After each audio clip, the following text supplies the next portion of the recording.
김영철 부위원장 등 북한 고위급 대표단이 평창 동계올림픽 폐회식 참석을 위해 방남했습니다. 이를 둘러싼 자유한국당 등의 반발이 계속되면서 논란이 커지고 있는데요. 오늘 두 분과 함께 자세한 내용 짚어보겠습니다. 서양호 두문정치전략연구소장, 장성호 건국대 행정대학원장 모셨습니다. 어서 오십시오. 네, 안녕하세요. 네, 어서 오십시오.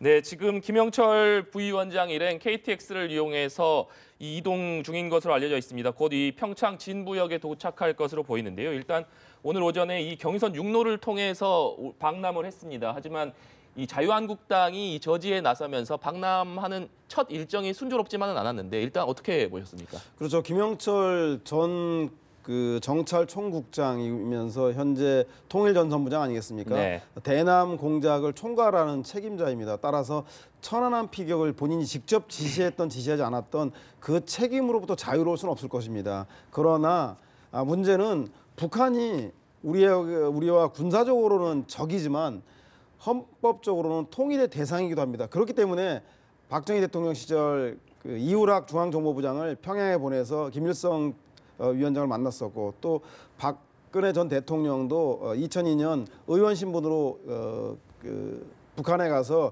김정일 위원장을 만난 전례가 있지 않겠습니까? 따라서 제가 볼 때는 제2, 제3의 천안함 피격이 없기 위해서라도 반드시 이런 긴장과 냉전의 갈등들을 반드시 해결해야 됩니다. 따라서 현재 김영철 통전부장에게 쏠리는 여러 가지 의혹들과 의문이 많음에도 불구하고 네. 남한에 대한 대남 공작을 총괄하는 사람으로서 실제로 군사적인 문제, 즉 핵 문제에 대한 권한까지도 가질 수 있는 사람이기 때문에 이번 계기를 적극적으로 활용해 나간다면 또다시 전쟁의 위기는 물론이거니와 제2, 제3의 연평도 그리고 천안함 피격 사건도 막을 수 있다는 점에서 오히려 이 계기를 적극적으로 활용하는 게 타당하지 않겠는가. 야당의 무조건적인 반대는 일리는 있으나 안보와 국익을 위해서 바람직한 행동인지에 대해서는 다시 한번 재검토해 볼 필요가 있다고 생각이 듭니다. 네, 상당히 자유한국당이 강하게 이 김영철 부위원장의 이 방남을 저지하고 나섰습니다. 네.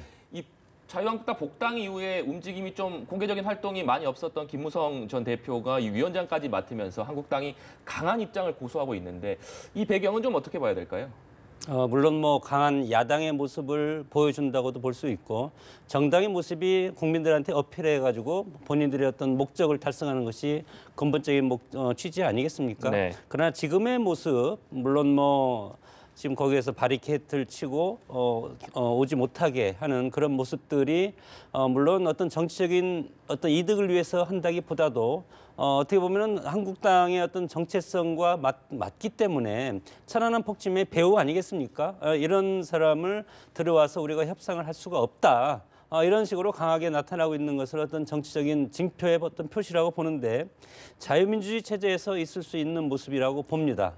다만 북한의 포악성이나 도발들을 민주당이나 한국당, 우리 국민 모두가 이것을 인정하고 있고 그리고 북한 핵을 폐기해야 된다는 것은 전 국민의 똑같은 동일한 그들은 목표가 아니겠습니까? 네. 이럼에도 불구하고 여당과 야당이 지금 다른 모습을 보이고 있는 것이 국민들이 어떻게 보면 조금 이상하게 이렇게 보일 수도 있겠지만 여당 입장에서는 정부 입장에서는 북한과 미국의 대화를 이끌어내서 물론 통전부장이 와서 여러 가지 문제가 있는 것은 이제 한국당이 이렇게 반발을 하고 있지만 정부 입장에서는 이것을 부드럽게 북미 대화를 이끌어서 북한의 핵을 해결해야 된다는 그런 어떤 당위적인 목표가 있기 때문에 한국당이 이렇게 반발함에도 불구하고 전지교를 통해서 들어와서 지금 북미 대화를 주선하고 있는 그런 모습이라고 보기 때문에 네. 한국당의 저러한 모습도 일리가 있는 모습이라고 저는 생각을 하고 이것을 강하게 서로 부딪히지 말고 자유민주주의 체제이기 때문에 그런 모습도 있고 이런 것을 유연성 있게 대처하면서 우리가 통일을 향한 그리고 북한의 핵을 포기하기 위한 그런 전략적인 모습으로 맞춰가는 것이 필요하다고 봅니다. 네. 이 민주당은 오늘 아침 이 한국당 행보에 대해서 국제적 망신이다 이렇게 강하게 규탄을 했는데 이 4년 전에 박근혜 정부 당시에 이 김영철 부위원장이 남북 군사회담 대표로 우리 측을 찾지 않았습니까? 이 부분에 대해서 강조를 하면서 이중적인 모습이다 이렇게 비판하고 있는데요. 그렇죠. 2014년에 보수는 되고 2018년에 진보는 안 된다. 좀 이율배반적이지 않겠습니까? 특히 2014년도에 남북 군사회담의 당시 북측 대표가 김영철 당시 현재 통전부장이었습니다. 그래서 아마도 그 당시에는 판문점에서 하는 회담이었기 때문에 가능했고 지금은 평창올림픽 폐막식에 손님으로 융숭하게 맞이하는 건 안 된다 이런 논리인 것 같은데요. 논리적으로 저는 맞지 않다는 생각이 들고 특히 아시안게임 2014년 폐막식에 현재 그 반대 투쟁위원장으로 있는 김무성 전 대표가 네. 김무성 그 당시 당 대표가 본인 스스로가 황병서 인민총정치국장과 최룡해 노동당 비서와 만나서 아시안 게임 폐막식이 남북 화해의 계기가 되고 있다라고 SNS에 사진과 글을 올리게 됐습니다. 그 당시에 정홍원 국무총리와 김관희 청와대 안보실장까지도 함께 그 자리에 있었단 말입니다. 그렇기 때문에 그때나 지금이나 북핵과 미사일 실험 뒤에 있었던 그 아시안 게임 그리고 평창 올림픽들을 계기로 남북의 대화 긴장 국면을 대화와 화해 국면으로 전환하려고 하는 것은 보수 정권이든 진보 정권이든 누구라도 막론하지 않고 꼭 반드시 해야 될 일이기 때문에 지금 야당이 되었다고 해서 진보 정부의 이 남북 접촉 문제에 대해서 반대하고 나서는 것은 보수 진영을 결집시키기 위한 진영 논리다라고밖에 볼 수 없기 때문에 다시 한번 국익과 안보를 위해서 야당이 예전의 모습대로 다시 한번 생각해서 2014년 기억을 되살려서 적극적으로 남북 문제 국면 전환에 함께 나서주길 기대해 보겠습니다. 네, 장 교수님께서는 어떻게 보고 계십니까? 글쎄요, 뭐 북한 입장에서는 네, 잠시만요. 지금 김영철 노동당 중앙위 부위원장 일행이 이 평창 진부역에 도착을 해서 밖으로 나오는 모습을 보고 계십니다. 천혜성 통일부 차관이 함께 동행하는 모습도 볼 수 있는데요. 이 김 부위원장 일행은 오늘 저녁 이 평창 동계올림픽 폐회식에 참석할 예정입니다. 네, 지금 이 김 부위원장 일행이 평창 진부역 바깥으로 나오는 모습 보셨습니다. 이 KTX를 이용해서 평창 동계올림픽 참석을 위해서 진부역에 지금 도착을 했습니다. 이 대담 계속해서 이어가도록 하겠습니다. 네, 지금 민주당 입장에 대해서 말씀 중이셨는데 다시 한번 말씀 부탁드리겠습니다. 방금 제가 조금 전에 말씀을 드렸듯이 네. 여당의 입장이나 야당의 입장이나 목적은 같지만 그러나 대처하는 방법이 다르다고 봅니다. 여당 입장에서 보면은 청와대 문재인 대통령을 비롯한 민주당 입장에서 보면은 국정을 책임지는 입장 아니겠습니까? 네.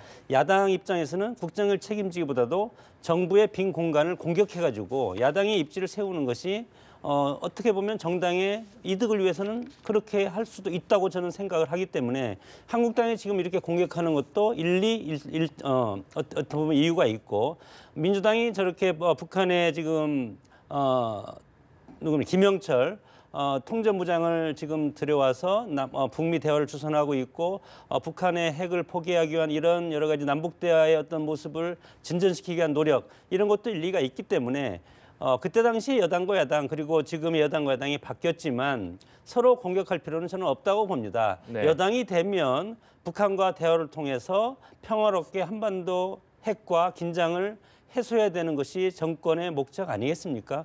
그렇기 때문에 서로 자극적인 비판을 하지 말고 큰 대의가 무엇이냐?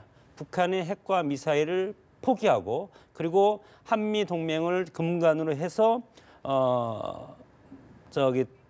강한 어떤 제도적인 그런 것을 마련하는 것에 우리가 네. 여당과 야당이 서로 협조하는 그런 모습이 중요하다고 봅니다. 네. 그런데 이제 궁금한 부분이 네. 이 김영철 부위원장이 아무래도 이 천안함 폭침의 배후로 강하게 지목되고 있는 상황 아니겠습니까? 이 때문에 이 김영철 위원장이 방남을 한다면 우리 사회 내에서 강한 논란이 일 것이 확실한 상황인데 북측에서 이 김영철 부위원장을 보낸 이유는 뭐라고 봐야 될까요? 북한은 지금 상당히 다급하기 때문에 김영철 부위원장뿐만 아니라 더 윗선 김여정 지금 네. 김여정까지 지금 보내지 않았습니까? 이런 것은 지금 핵이 마지막까지 시간이 필요하고 또 북미 대화를 하지 않으면 북한과 미국, 북한의 지금 제재가 상당히 압박해서 강하게 들어오고 있지 않습니까? 여기에 더 나가면 우리가 북한이 핵을 완수하기 직전까지 미국의 공격이 있을 수도 있다. 네. 여기에다가 또 통일전선 전술로 보면은 전통적으로 남남 갈등이 지금 현실적으로 일어나고 있지 않습니까? 북한이 노리는 것은 다목적 포석이고 특히 중요한 것은 핵을 완성하고 미국이 인정해주는 그 시점까지가 시간이 별로 남지 않았기 때문에 지금 상당히 다급하고 이 다급한 것에 가장 해결할 수 있는 네. 핵심적인 그런 부분이 우리 남쪽을 이용해서 북미 대화를 주선해서 이렇게 해서 핵을 인정받는 그런 어떤 수단으로 그런 방향으로 가고 있다고 봅니다. 네. 지금 진부역에 도착한 김영철 부위원장 일행의 차량을 이용해서 이 평창 폐회식장으로 이동하는 모습 지금 화면으로 보고 계십니다. 네.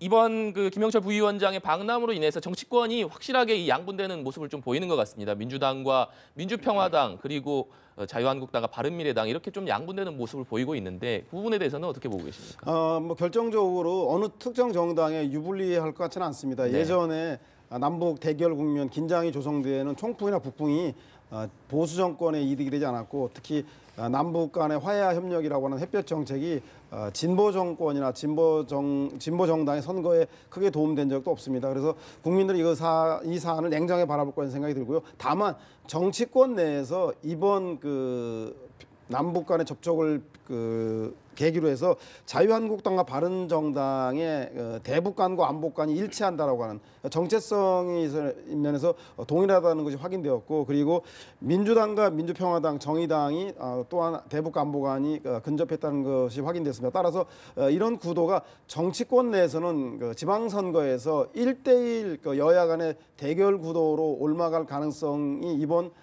남북 안보관에 대해서 확연한 차이로 드러났다. 그것이 하나의 발단이 되어서 지방선거에서는 네. 여야 대결 구도로 1대1 구도하는데 작은 단초가 되지 않을까 그렇게 전망해 볼 수 있겠습니다. 네.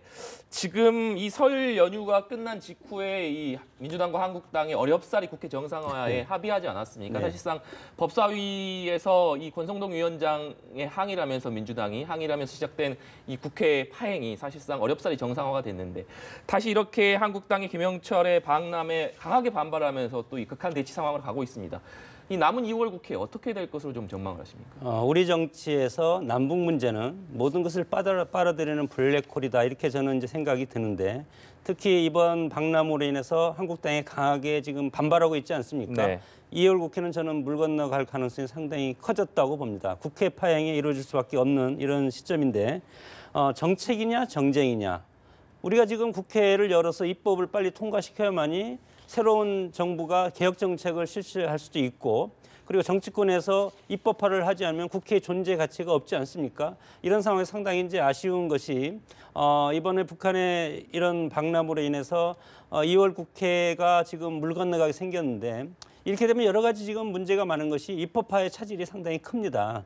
특히 3월 2일 날 광역도의원 예비후보 등록이 시작되지 않습니까? 그러면 선거구 획정안을 처리를 해야 되는데 지금 2월 국회에 처리를 하지 못하면 지방선거에 나가는 사람들이 지금 자기 선거구가 확정되지도 않은데 예비후보를 등록해야 되는 이런 것은 저는 국회가 본인의 어떤 직분을 망각하는 그런 행위라고 보기 때문에 남북 문제도 좋고 정쟁도 좋지만 국회 본인의 임무인 어떤 입법화 이런 것들은 반드시 해야 되고 또 5.18 특별법도 지금 처리하기로 돼 있는데 이것도 지금 이제 물 건너갈 가능성이 상당히 크고 네. 최근에 최저임금 인상 후속 입법이 지금 민주당에서 해야만이 상당히 지금 뭐 서민 중소상공업자들이 상당히 지금 피해를 많이 보고 있지 않습니까? 예를 들어서 상가 임대차 보호법이라든가 유통산업발전법, 가맹사업법, 근로기준법, 건설 근로자법 여러 가지 지금 기다리고 있는 법이 있고 한국당에서도 마찬가지죠. 한국당에서 지금 규제프리존법이라든가 서비스산업발전법 이런 것들이 지금 줄줄이 대기하고 있는데 국회의원들이 선거 때만 되면 서민을 위한 입법을 하겠다. 서민을 위해서 우리가 의정활동하겠다. 24시간 불을 켜놓고 하겠다. 이렇게 해놓고 선거 앞두고는 서로 진영 논리에 휩쓸려서 유권자들을 모으기 위한 그런 정쟁으로 일관한다면 결국은 피해는 우리 국민들이 가는 것이다. 그래서 2월 국회 지금 좀 시간이 며칠 남지 않았습니까? 정쟁은 정쟁이지만 서민을 위한 입법 그리고 이런 선거법 이런 것들은 여야가 합의해서 빨리 처리해 주는 것이 좋겠다고 생각됩니다. 네. 지금 이 자유한국당은 이 김영철 부위원장의 방남에 대해서 강하게 반발을 하고 있는데 일단 김 부위원장이 2박 3일간의 일정으로 방남을 하지 않았습니까? 가장 관심을 모으는 부분은 역시 문재인 대통령과 만날 것이냐. 만나게 된다면 어떤 대화를 나누게 될 것이냐 이런 부분도 관심일 텐데요. 일단 김여정 부부장이 남북 정상회담을 제안했습니다. 네. 그것에 대해서 문재인 대통령께서 정상회담에 조건을 형성시키자.